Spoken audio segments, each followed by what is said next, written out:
The United States is asleep at the switch. And people who listen to your podcast are like, no, I'm angry. I'm doing something. You're not doing enough. I don't care what you're doing. You're not doing enough because we're going to lose this country.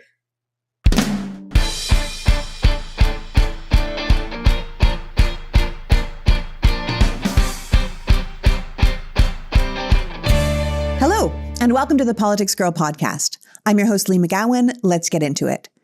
So when things are this crazy, when the news is this never-ending onslaught of shocking and unprecedented chaos, when everything you know about how things work seems to be up for debate, it's difficult to know what to do.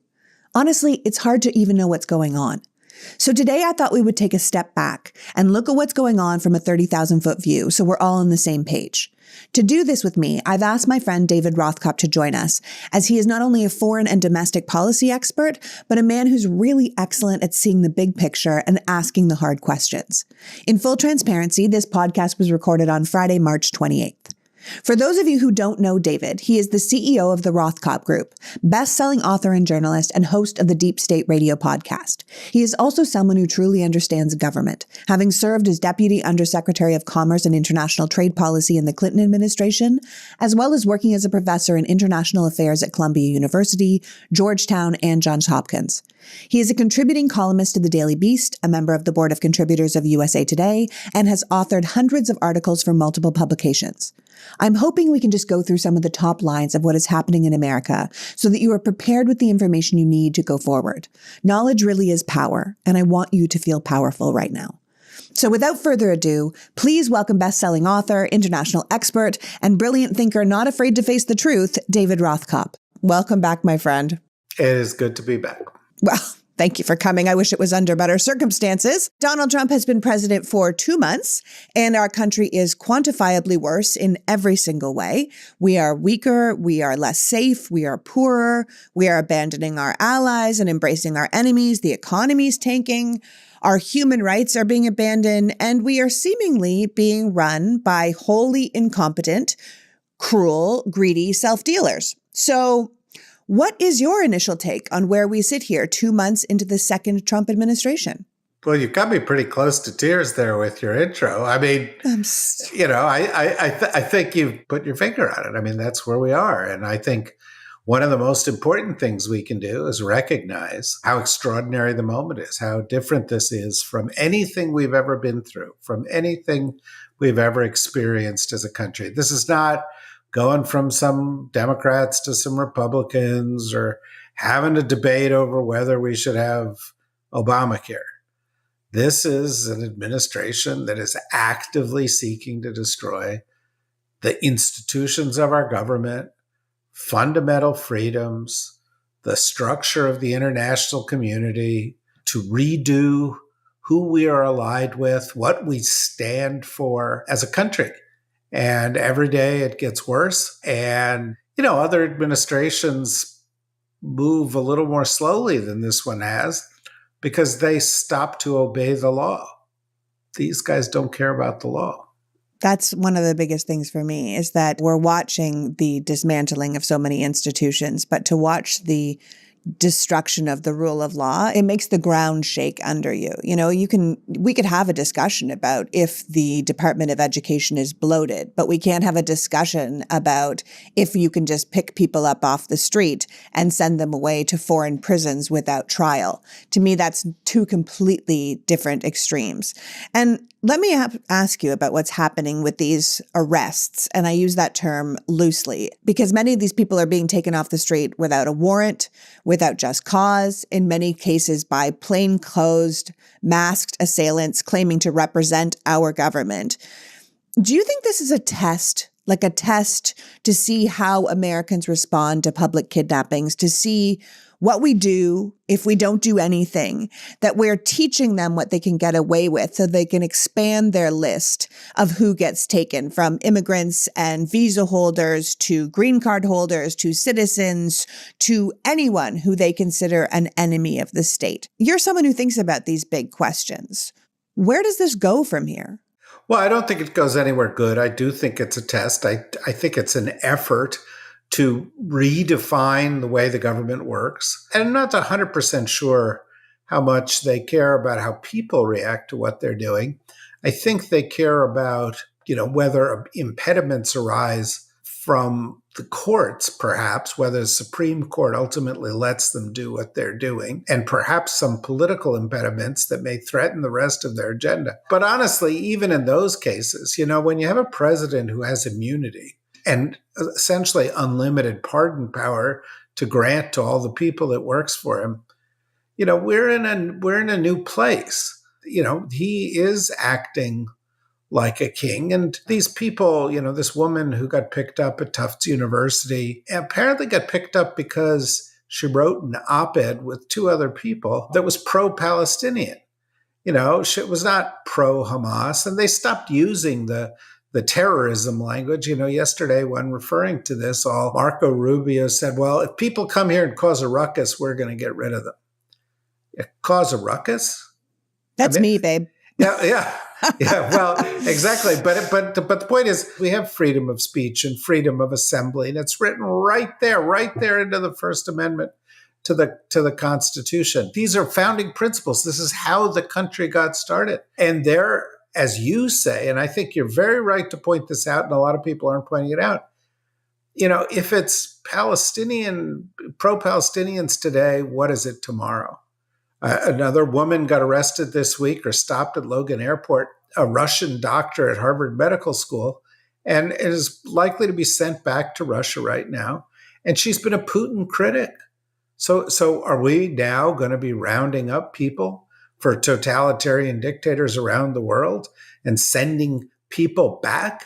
I mean, isn't this the opposite of the idea that actually led to us, getting the Statue of Liberty, the concept behind the Statue of Liberty, that we would embrace people from elsewhere in the world who were subject to tyranny, subject to the kind of abuse that's happening here now?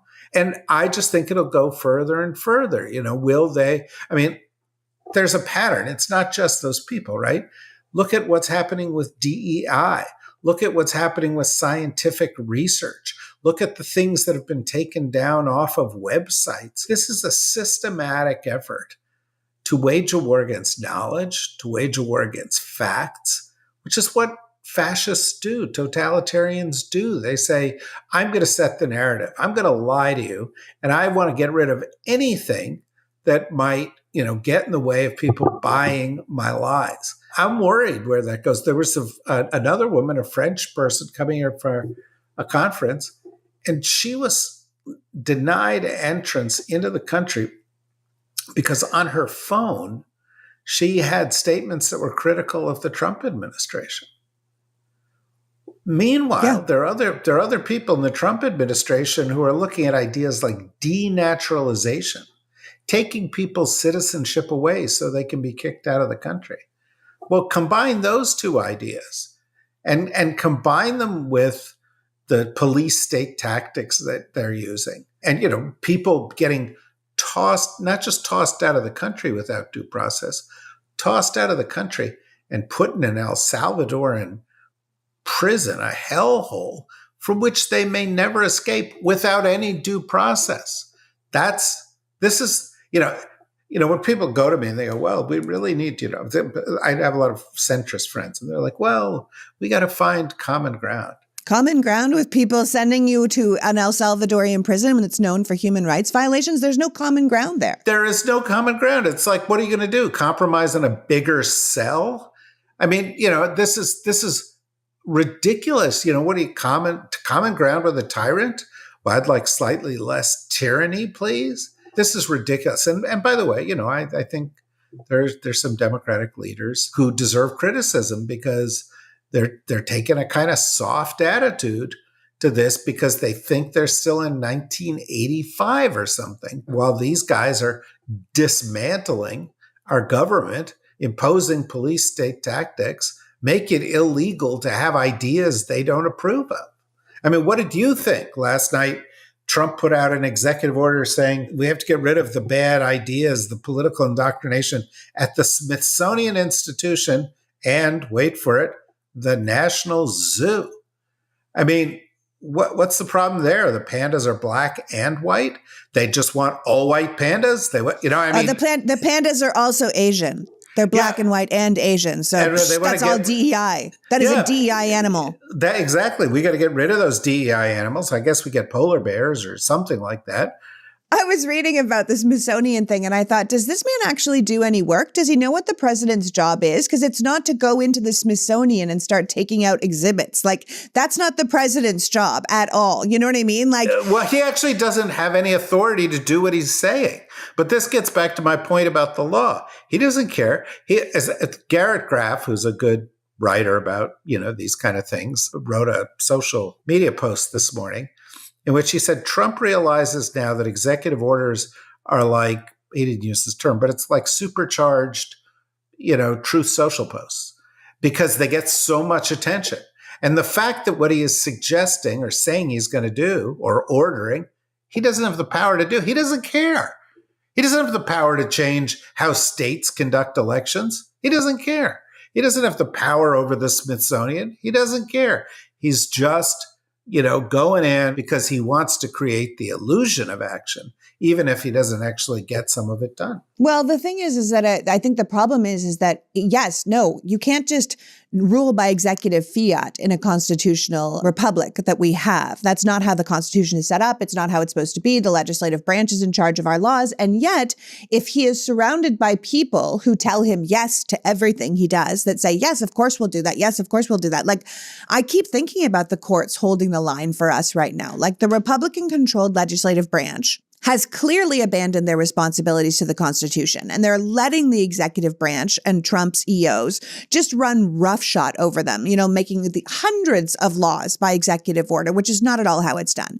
So the courts are upholding the law and putting stays on some of these EOs and saying people don't have to comply and saying turn around that plane where you have these people deported. And in many cases, the Trump administration just seems to be ignoring the court rulings, which puts us into a constitutional crisis world, right?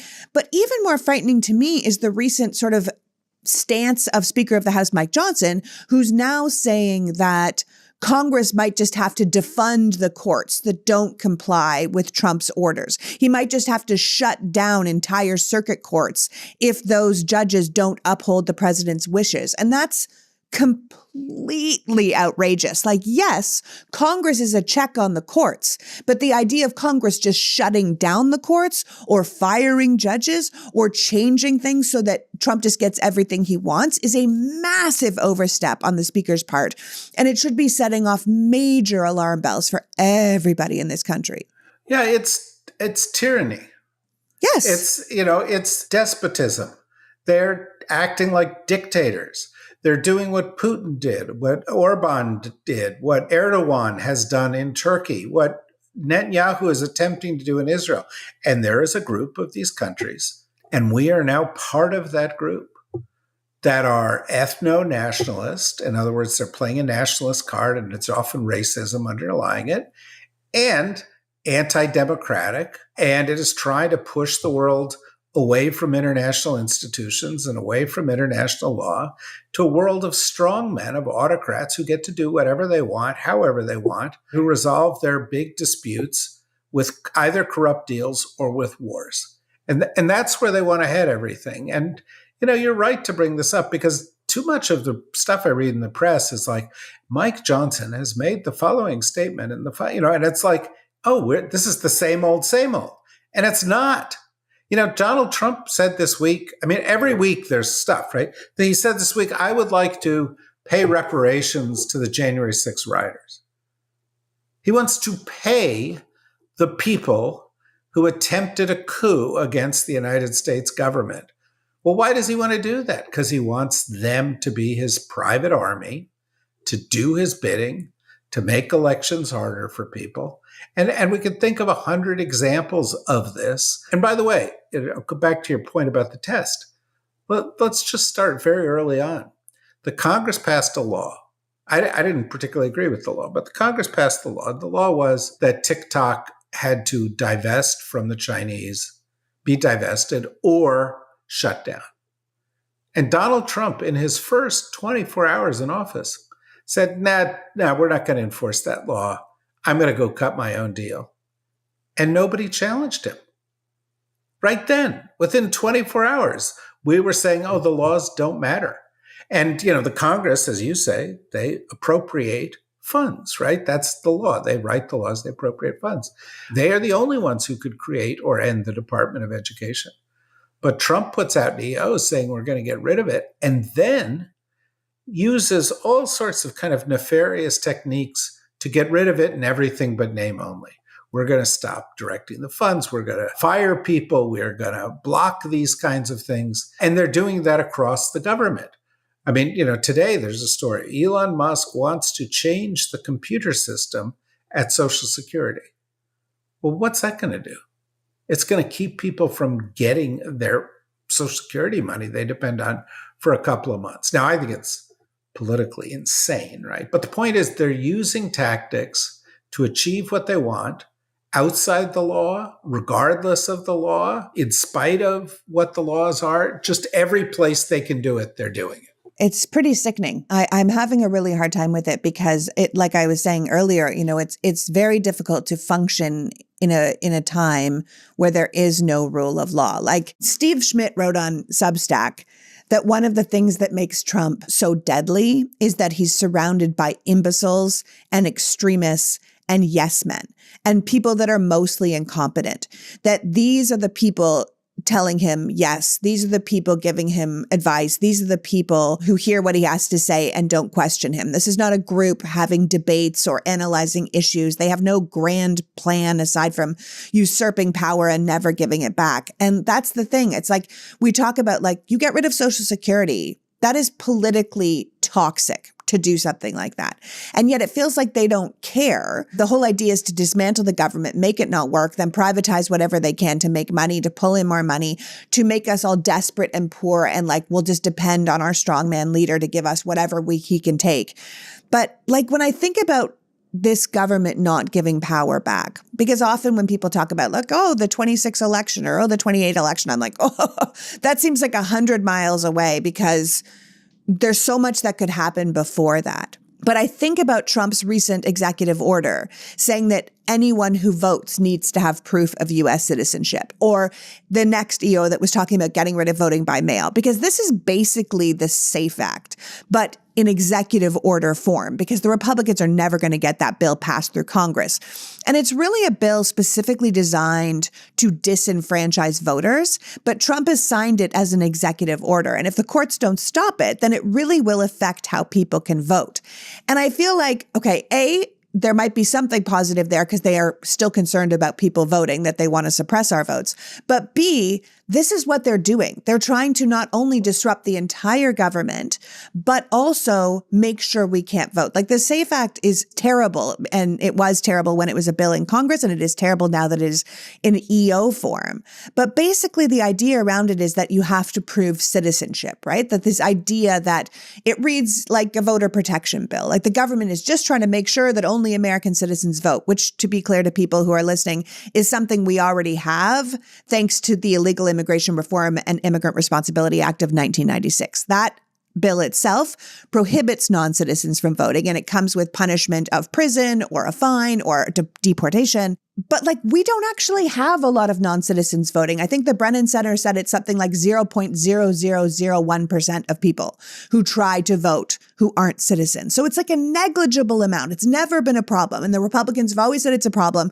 They try to pass bills to make it harder and harder for people they don't like to vote. And in this case, if you have to prove citizenship, you're going to need a passport to vote. And only 51% of this country has a passport. And a lot of those people are children of passport holders. They're not voters, right? So let's make the number 40%-ish. We're not solving a problem. They're making a problem that they can then keep people from voting. And in this case, the citizenship thing, it's people that can't afford passports, people that can't go and get passports, people that can't show two forms of ID that match if they don't have a passport, because most women who got married, it doesn't match, right? So like, my birth certificate is not going to be the same as my married name. So then they don't match. So then I don't qualify to vote. This is the kind of thing that they're trying to do right now. And I find it interesting, on top of acting like dictators, they're trying to work within our system still to stop us from getting them out of power. Does any of that make sense to you? Are you one of those people that needs complete darkness to sleep, but your blinds allow light around the edges and it's never quite dark enough? Do you find yourself in 2025 with blinds from 1995? Well, there is a better way to buy blinds, shades, shutters, and drapery, and it's called 3-Day Blinds. 3-Day Blinds are the leading manufacturer of high-quality custom window treatments in the U.S. 3-Day Blinds has local, professionally trained design consultants who have an average of 10-plus years experience that provide expert guidance on the right blinds for you in the comfort of your home. Just set up an appointment and you will get a free, no-obligation quote the same day.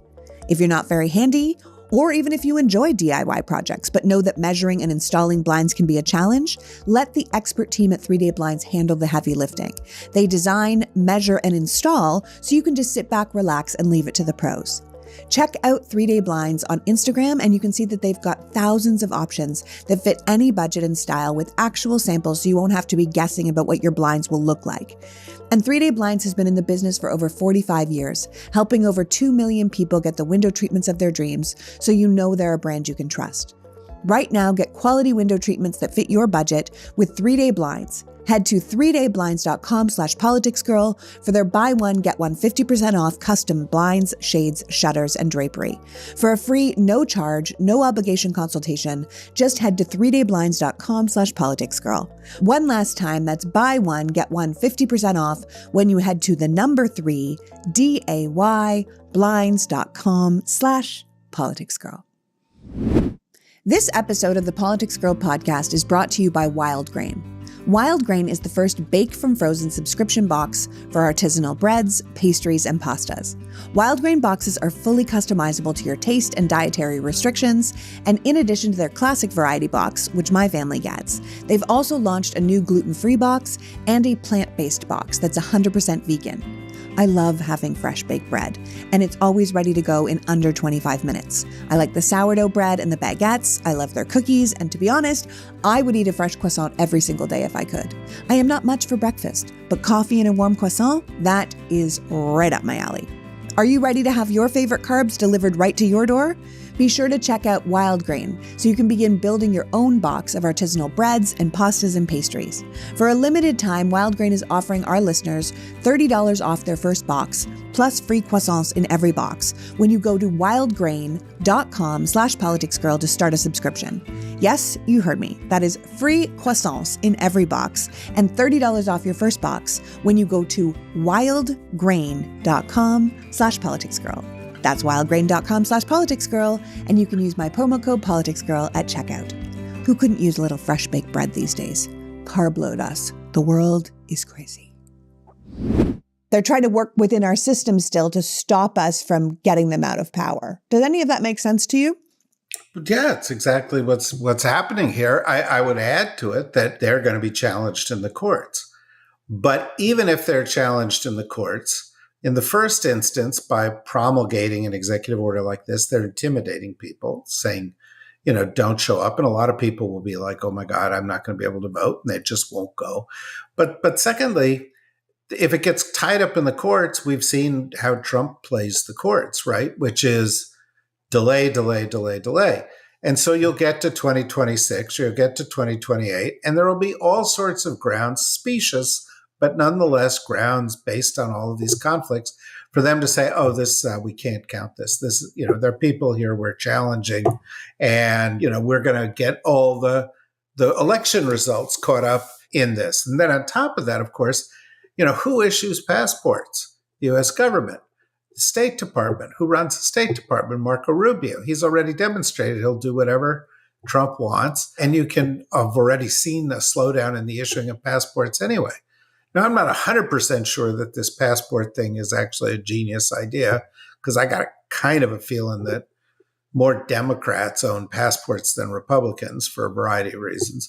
But, as you say, it's illegal for non-citizens to vote already. It's entirely unnecessary, and it's part of a broader effort to say, we're going to make this difficult. We're not going to have mail voting. We're not going to allow you to count votes after the day that they're of the election, et cetera, et cetera, et cetera. All of this is trying to entrench the minority that has elected Trump into power for as long as possible. When I say minority, I mean, even though he got more votes than Kamala Harris, he got fewer votes than half of the total number cast, and much fewer when you consider that half people didn't vote anyway. One of the problems we've got is they're trying to dismantle voting rights while they are dismantling our international alliances, while they are getting rid of science and healthcare in the US, while they are squeezing universities and shutting down the Department of Education, while they are rounding up people in the streets. And it's just very hard for the average person to know which direction to look. Now we've got J.D. Vance in Greenland because we're going to take over Greenland. I mean, insanity, right? But that's where we are, and I just think it's real important for people to stay focused and to say, look, this is none of us have ever lived through this before. It's happened in lots of other countries, but none of us have lived through this before. And what we have to do is we have to wake up every morning and figure out how are we going to fight it, not just at the polls, but organizing, getting our voice out at the grassroots level. Because I think the story of the Trump administration at the grassroots level is terrible. And in any town in which you live, there are neighbors who have been fired. There are veterans who aren't going to get their operations that they need. There are Social Security recipients who are not going to be getting their money. There are people who are suffering because of these policies. And if we can put them in front of the school board, put them in front of the town council, put them in front of the county supervisors, town hall, put them in front of people at the local level, then we could actually produce the kind of results that will ultimately, force these guys from office. And by the way, we're making some progress, right? Pulling Elise Stefanik's nomination to be UN ambassador is because they think she could lose in a district that was 60-40. And because they think that in the Mike Waltz district in Florida, which was also a very red district, they could lose. So their tiny 3-person margin in the House is hanging by a thread. Well, let's pull that thread. Listen, here's the thing. You mentioned universities, right? So you're wearing your Columbia sweatshirt today for people who are just listening. David has a very long history with Columbia University. And talk to me about these universities capitulating to this regime, because it seems like your alma mater has decided to roll over for this administration, to cut their Middle Eastern study programs, to suspend students, to ban masks, to basically do anything the administration asks them to do to stay in his good graces. And I understand that Columbia gets funding from the federal government, but they're also a private institution and the oldest in America with a huge endowment, right? So they're not desperate for his money. And watching their behavior play out just feels like despicable cowardice to me. But this is your like educational home. Tell me how you feel about this and where you stand on this. The reason I like coming on this podcast is because basically all I have to do is agree with you. And, it doesn't really require a lot of thinking. We think the same way, and I just nod. I'm wearing a Columbia sweatshirt today because I went to Columbia. I taught at Columbia. My grandfather went to Columbia. My great-grandfather went to Columbia. My parents went to Columbia. My kids went to Columbia. And so I have a lot of Columbia sweatshirts. In fact, all the blue sweatshirts I own are Columbia. And so this morning when I wanted to put on a blue sweatshirt, that's what I got, okay? But I could not be more embarrassed by the leadership at Columbia, or the lack of leadership of Columbia, their capitulation. They do have a very big endowment, and they could easily just say, "Go away. We're gonna handle this on our own." They're feeling some pressure from trustees in New York who may be supportive of Trump. There's residual bad feeling over some of the aspects of the protests that had to do with the Israeli-Gaza conflict. But I think it's a broader issue. And when the president of the University of Pennsylvania was forced out, the president of Harvard was forced out at the time of the protests regarding Gaza, I said, be careful. This is not about that. They're using it as an excuse. They want to pressure universities to teach what they want taught.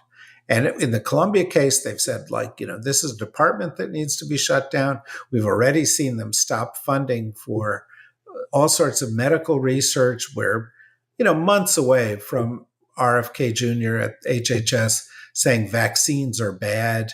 And we're going to start seeing that translated into things. The whole DEI campaign, across the country, all sorts of federal contractors have stopped referring to these things. That in the federal government, it's reached the point of ridiculousness that they took down references on the Department of Defense website to the plane that dropped the bomb on Hiroshima because it was called the Enola Gay, and they didn't want the word gay to appear anywhere. They took down references to Jackie Robinson, who broke the color barrier and is a great American hero, because they thought it was DEI related.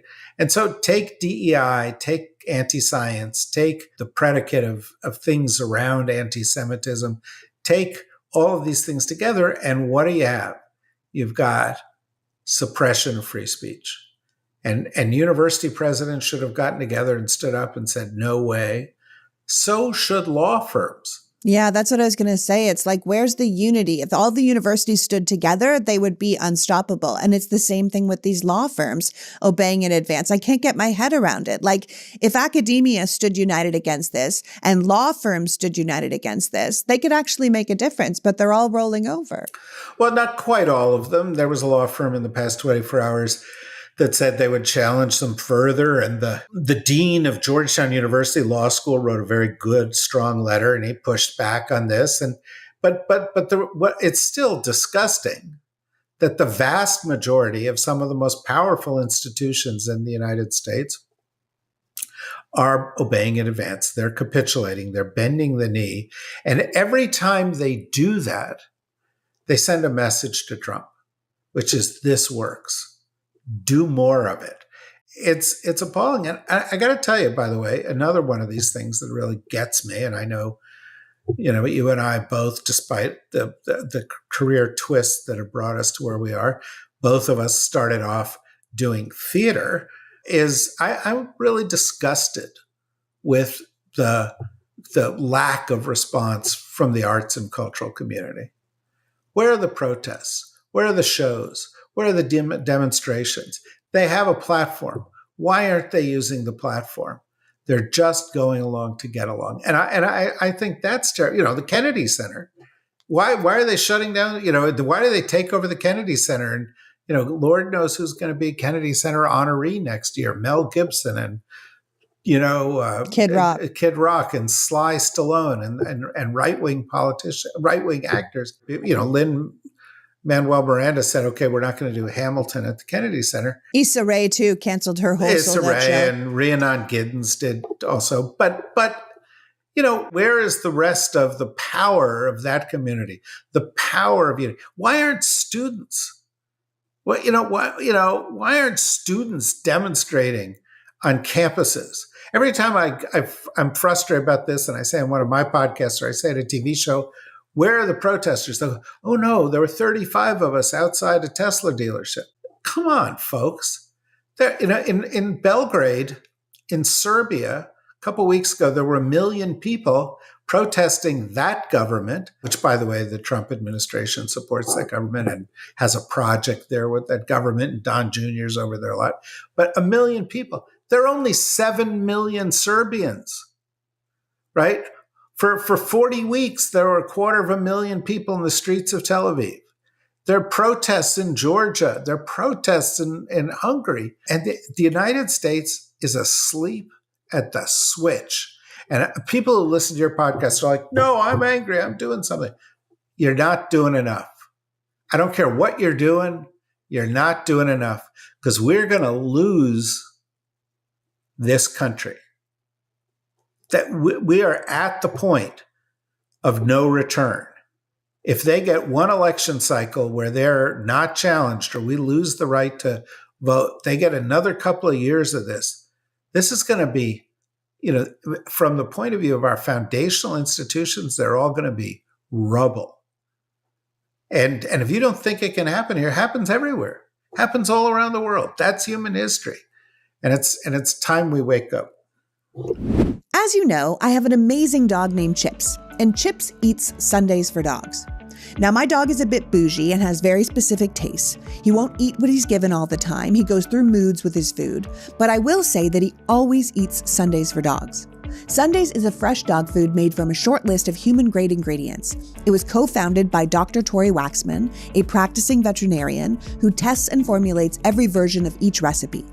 Sundays contains 90% meat, 10% superfoods, and 0% synthetic nutrients and artificial ingredients. Dog parents have reported noticeable health improvements, including softer fur, fresher breath, better poops, and more energy after switching to Sundays. I noticed that my dog eats it, so I'm not wasting as much food because unlike other fresh dog foods, Sundays doesn't require refrigeration or preparation because of their air drying process, so you can just pour it and serve. Every order of Sundays ships right to your door, so you never have to worry about running out of dog food or going to the vet and getting in the parking lot. I keep it in the house and the office, so if Chips has decided he doesn't want his breakfast, it's right there with me for lunch. So if you have a dog that you love in your life, why not give Sundays for Dogs a try? You can get 40% off your first order at Sundays by going to sundaysfordogs.com/politicsgirl and using the code politicsgirl at checkout. I will tell you my Chips likes both the beef and the chicken flavor, so keep that in mind when you order. sundaysfordogs.com/politicsgirl. Picture this. Midday, I'm in the kitchen, putting away all the things my teenager forgot to put in the dishwasher, and my husband comes in from his office looking for mud water. My husband has become quite dedicated to mud water as a way to give him a natural boost midday rather than going with a coffee or tea. I get it. Coffee is a go-to for most people, but you can also get crazy jitters or an afternoon crash with it. But with mud water, it's different. It's a mix of cacao, chai, turmeric, and adaptogenic mushrooms to help you feel focused and balanced, not wired. It is smooth and steady and honestly helps you feel good. Plus, it's ridiculously easy to make. It takes about 2 minutes with hot water or milk and you're ready to get back to your day. If you are a matcha lover, the matcha starter kit is something you should really try. It's the perfect way to step into clean energy with matcha's calming, focused boost. Each ingredient in mud water serves a purpose. With organic ingredients for clean, natural boost, mud water's smooth, earthy flavors provide delicious and natural source of energy. Their OG blend contains cacao and chai for a hint of caffeine and hot chocolate-like flavor, lion's mane for focus, quadriceps to promote natural energy, and both chaga and reishi to support a healthy immune system. Mud water even has a caffeine-free blend if that's what you prefer. The best part of mud water is that it provides sustained energy without spikes or crashes. Ready to make a switch to clean energy? Head to mudwater.com and grab your starter kit today. Right now, our listeners are getting an exclusive deal of up to 43% off your entire order, plus free shipping and a free rechargeable frother when you use the code PoliticsGirl. That's right, up to 43% off with the code PoliticsGirl at mudwater.com. And after you purchase, they'll ask how you found them. Please support the show and let them know we sent you. Keep your energy natural and refreshing all year long with Mud Water, because life is too short for anything less than clean, delicious energy. That's Mud Water. MUDWTR.com. And it's time we wake up. Yeah, no, I mean, listen, I think people are afraid. I think like you said, it's happened all over the world, but it's never happened here before. But I think people need to be aware that we're 60 days in and we're already at state sanctioned kidnapping, right? Like we're using the Alien Enemies Act from 1798 to, send people, as we were saying earlier, to prisons in El Salvador, where they're known for their human rights violations. That is basically American gulags. That's what we're doing. We're already there. And people are saying they're afraid, and I'm saying, get over it. Yeah. Fear is what they use in order to get what they want done. And does that mean you're going to have to sacrifice? Does that mean you might expose yourself? Does that mean you might lose some kind of business? Does that mean that they might come after you? Yeah. But unless we flick the switch in our brains and say, okay, I'm willing to take that. I say to people, you shouldn't own a Tesla. And they're like, well, I own a Tesla and it's a pain in the ass to have to go and sell it and whatever. And it's like, so? Do you understand what you're supporting? Do you understand what you're backing here? Do you understand that you actually have leverage? That when you don't support those businesses, when you make them hurt, you send a strong message that it's possible that grassroots solidarity is ultimately going to carry the day.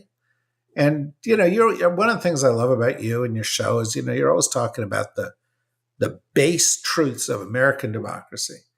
And the base truth in American democracy is that they're not just three branches of government. There's an executive and there's a judiciary and there's a legislative branch, and all of those are compromised right now. But this is not like England was when we broke away from it, where the sovereign was the king.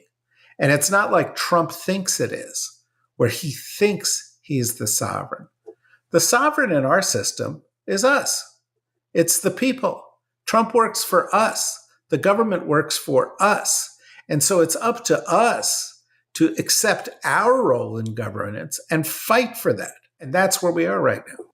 Yeah, there's going to be a mass protest around the country on April 5th, being organized by the Indivisible people and a bunch of other groups who have gotten involved. And I hope to see a lot of people on the street on that day. I think that the country's size works against us in this way, because I think like if we lived in a country the size of France, we could all get to Paris, within 3 hours. If we lived there were 1 million people in Washington 2 days after Trump was inaugurated the last time for the Million Women March.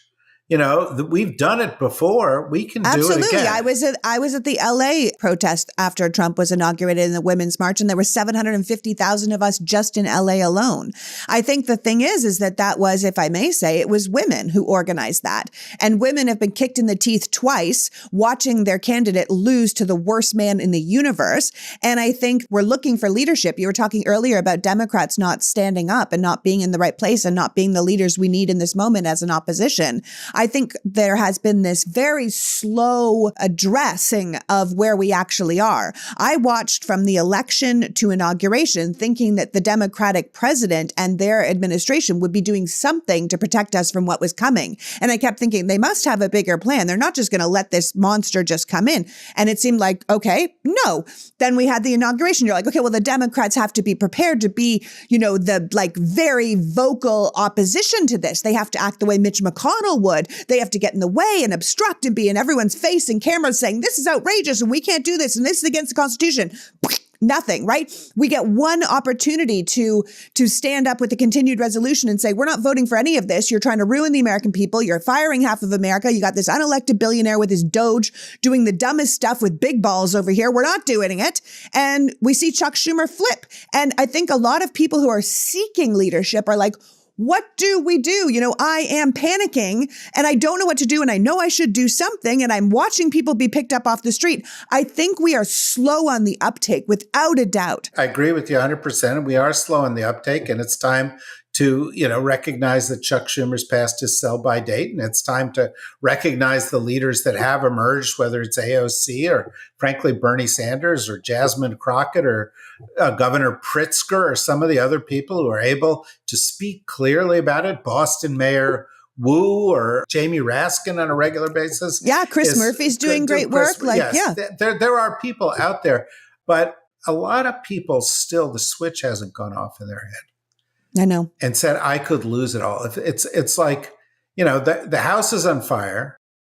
Chuck Schumer and John Fetterman and, there are 5 Democrats who voted for 10 of Trump's nominees. They're like, oh, the house is on fire. Let's make some wars. The rest of us have got to say, the house is on fire. And it's not what should I do? It's do everything. Use the platform you've got to change opinions and to share the truth. Get out and protest where you can protest. Donate whatever funds you've got to candidates that matter. Go to your town council. Go to your board of education. Go to participate in an active way in local politics. Write leaders, email leaders, organize boycotts, participate in boycotts. Do it all. Because time's running out. I totally share your frustration with this because the Dems have been asleep at the switch for the most part. Some of the core leaders. It's, the scene in The Godfather, too often quoted. Michael Corleone turns to Robert Duvall's character and says, you're not a wartime consigliere. We need wartime consiglieres. We need people who are ready to be the opposition to a fascist government and not the people who want to be the minority party in a functioning democracy, because that's not what we've got. We're not there. That's the past. Podcasts like your podcast play a really important role. You've got a big following, and every single one of those people could make a big difference because you've got a following of tens of thousands of people, and each one of those people has a following too of hundreds or of thousands. And if you take the multiplier effect, that's millions of people.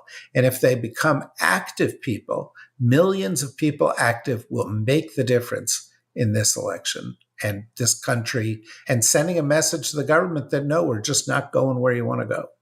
Yeah. No, I just keep thinking the Politics Girl podcast is produced, as people know, by my husband, Sean, and he owns a production company called Happy Warrior Entertainment. He just produced a piece with Timothy Snyder's words from On Tyranny. And you go through all of it, and we're going to release it coming out because it's such an important moment that people aren't getting. And the first lesson in On Tyranny is do not obey in advance, which most people know. But right after that, it says most power that authoritarian governments get is freely given. The people make an assessment of what they think they're going to be asked for, and they give it in advance. They say, like, that's what the universities are doing. That's what these law firms are doing. That's what the people in many ways are doing. They're like, what are they going to need me to do? I'll do it so that I'm not in trouble. But the thing is that if you think that what's happening to the people who are, say, green card holders or visa holders or wear a hijab, and that's not you, so why would that happen to you? This kind of thing. If you think what's happening to these people around America right now can't happen to you because you're a citizen and they're not, you're mistaken.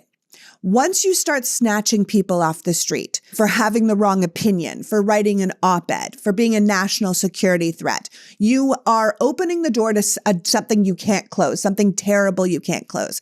And I think about Timothy Snyder and his work and how he's just come out with he and two of his Yale colleagues have decided to leave Yale and go to Toronto and work at the University of Toronto instead because of what's happening in this country.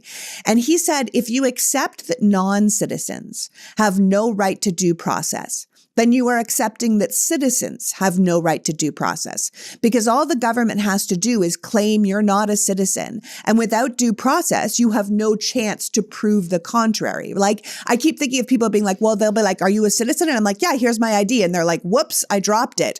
Prove you're a citizen. And you're like, but you have my ID. And they're like, stop resisting. Like, this is how quickly it can happen, right?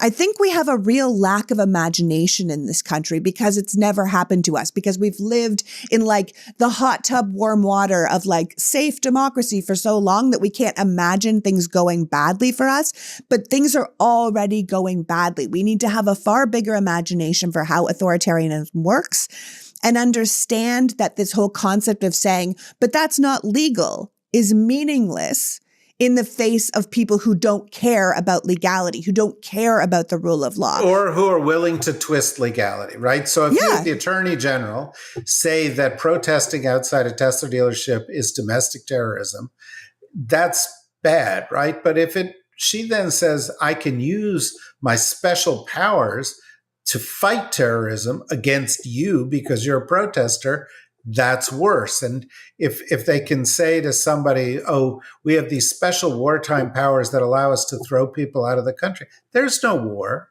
We're not at war with Venezuela. What are you talking about? Yeah. But, it's like there's no invasion on the southern border. That's bullshit.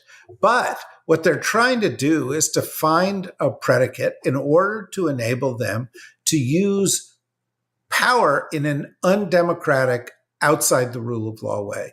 And if they can use it against them, they can use it against you. And if you're listening to this podcast, if you're spending an hour of your week listening to this podcast every week, you've got a target on your back.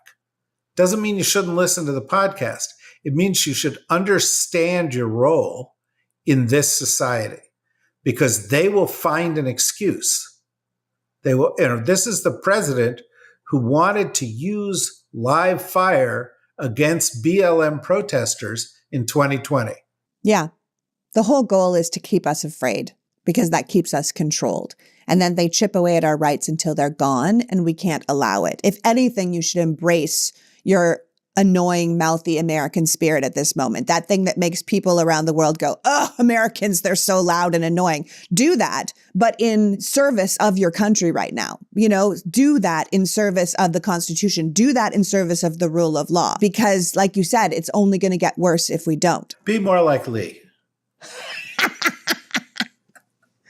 I'm in my insufferable bitch era. This is where we're at. May we all get there. Listen, before you go, I just have to ask you about the drama that Trump administration is trying to bury right now, but we have to keep attention on.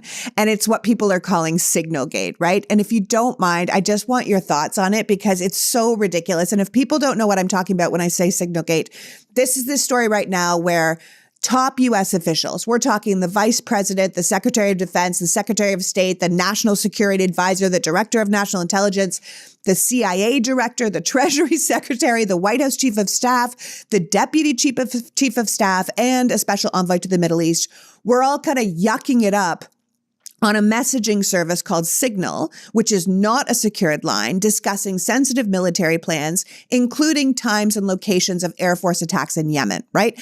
And they accidentally added an Atlantic journalist to the chain who was like, shit, am I on a private chain talking about war plans? And he waited and then he was like, oh, I should remove myself. I'm probably like breaking some law being here.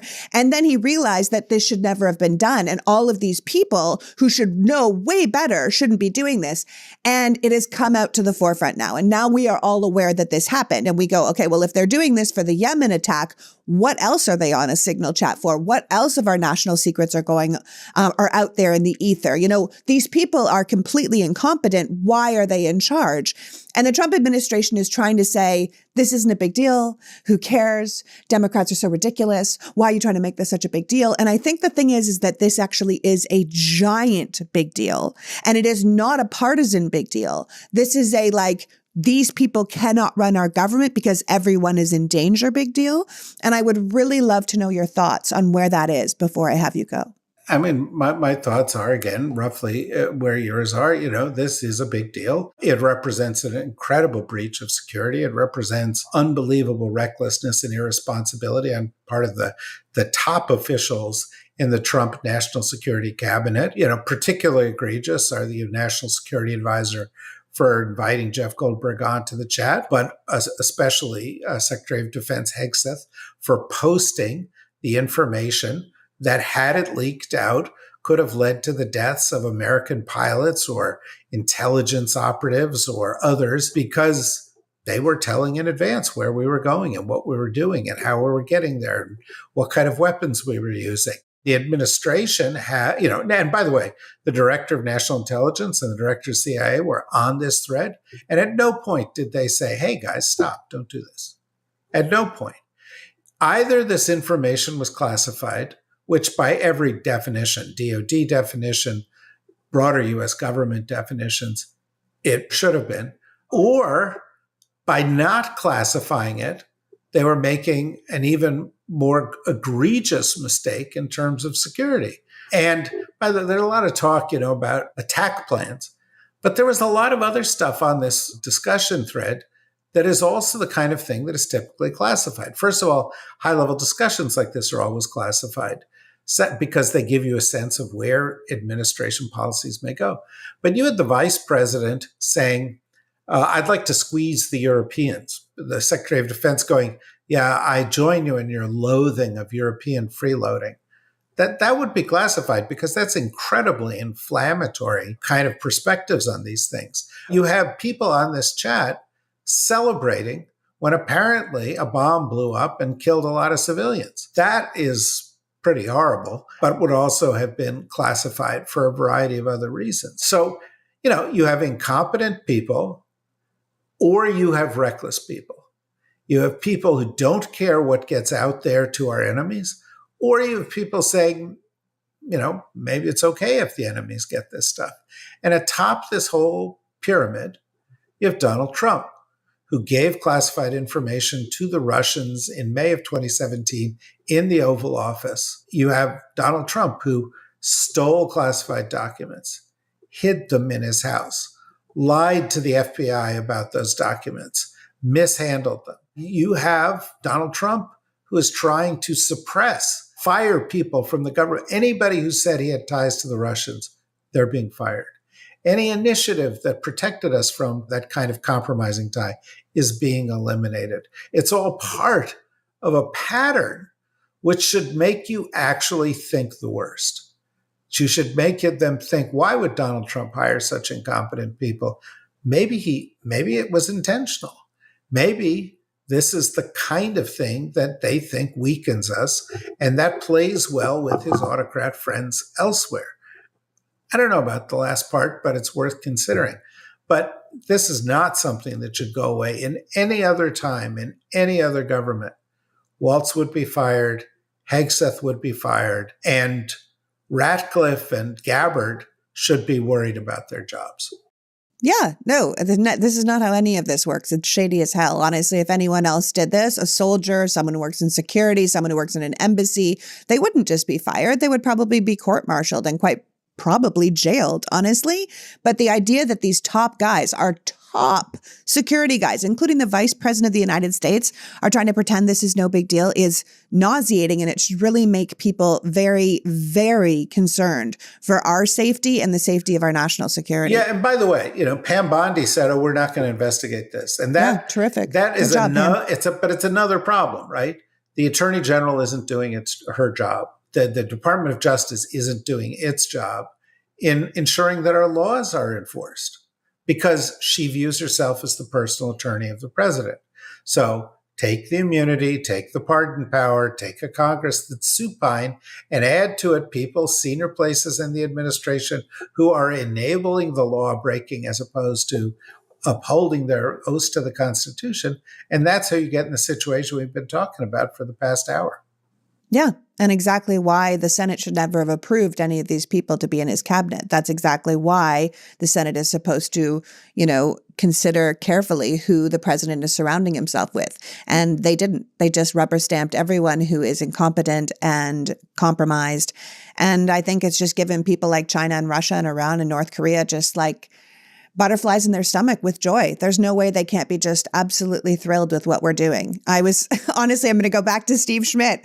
He said that like everyone in the American government right now is just a comic book villain brought to life. Like he calls them a poisonous pack of fools, a real life Team America World Police, and a disgusting, ugly spectacle. And I thought, yep, that sounds exactly right to me. It is exactly right. Well, I want to thank you so much for joining us today, David. I love talking to you. Clearly, we are in a crisis, but every autocrat in history has attempted to do this, to consolidate power by weakening the courts, to suppress votes, to silence their opposition. But they only succeed when the public is complacent. And that's what you're talking about, right? So these people can only win if we give up. So we really have to stay focused and engaged and continue to fight back every single day. Totally agree. Always love to come here to visit you. It hasn't left me upbeat, but it has left me energized. Oh, good. That's what we need. We need a little energy, if not happiness. Yes. So that was David Rothkopf reminding us that this administration is actively seeking to destroy everything we know, and we can't allow it. That we are a nation built on causing a ruckus. So the good citizens of America have to do that now. We cannot check out. We have to recommit to the principles of truth and justice and freedom and stand up and fight for them. That the Trump administration, like fascist nations before it, is waging a systemic war against facts and intelligence, against the rule of law and elections, against our very sense of agency and power within a nation we thought we knew. But I want to remind you that these people are not untouchable. If Signalgate taught us anything, it's that these people are incompetent. They are stupid and greedy and vicious. And while they will clearly do anything to hold on to power, we have to be willing to do anything to hold them off. It is a heartbreaking and scary moment in our country's history, but it is a truth we must acknowledge if we want to see our way through it. I want to thank David for joining us today and you for caring enough about democracy to be here. Now go out and fight back. Give them no reason to believe their takeover will be easy, because we are coming for them. Until next week, Peachy out. Before you go, I just want to thank the premium members of this podcast. and encourage those who aren't members to consider supporting this work. Independent voices are the ones really bringing you the truth right now. And in today's political landscape, we do it in danger. So if you aren't a member of Politics Girl Premium, please go to politicsgirl.com and consider signing up. You will get this podcast ad-free, along with my rants and bonus content sent directly to your inbox. So even if my work is silenced on social media, you will still get access to the truth and information you need. There is a link to sign up in the bio of this episode, but also at politicsgirl.com. And as always, please like and share this podcast so we can grow the audience. The more people who have access to real information, the more effective we will be at defeating these people who would destroy our country. As always, thank you for your time and support. Politics Girl podcast is written and performed by me, Leigh McGowan, in partnership with the Midas Media Network, and produced and edited by Happy Warrior Entertainment. All rights reserved.